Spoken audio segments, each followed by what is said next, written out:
forum. I felt that this town hall would be the beginning of turning what was an achievement, and nothing is perfect. But there's a starting point, and that's why we're here today. I never lecture people, but I can tell you the reason the coalition is here. After 82 years of life, I remember driving to Rosenberg with my parents, and there was some fairground. There were some people being detained. And I asked my parents, what's there and why are they there? That was during World War II. The Japanese Americans were being detained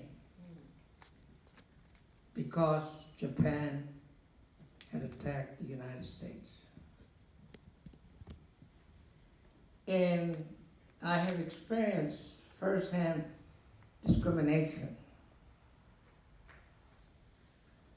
But I would like to caution our elected officials. Settle your difference. You're not going anywhere. The people will elect you for your deeds. But this quarreling amount, there's others. It's not going to help our cause.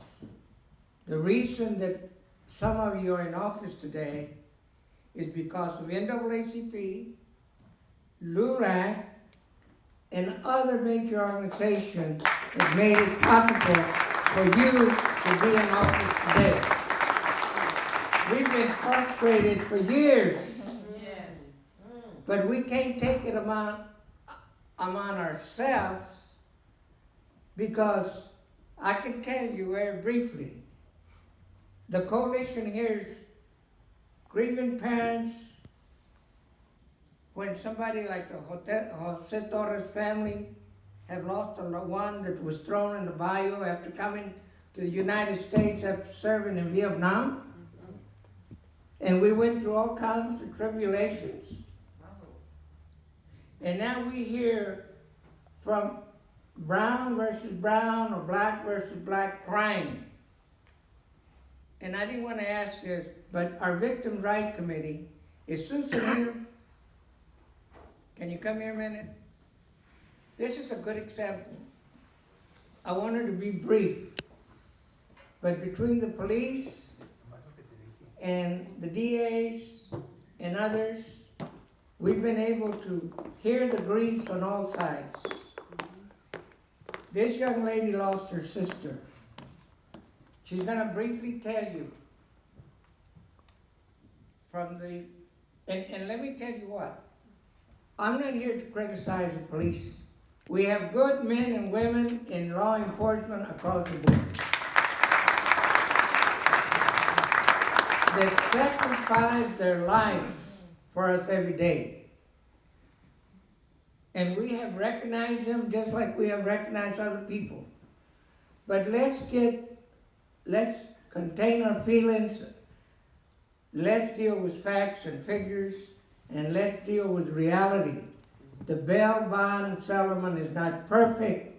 That's why we're working with this young man in the Texas policy, Texas public policy, because they influence a lot of legislation. And we're working to make more changes. But I want you to hear her. And in closing, I will close and let her just briefly tell you about her story. And this is what our Crime Victims Committee is for. It's composed of victims of families that have died while in custody, or been detained, or with somebody at home by a neighbor or what have you. Our work has just begun. And I want to thank all of y'all for being here, but you need to be involved as well.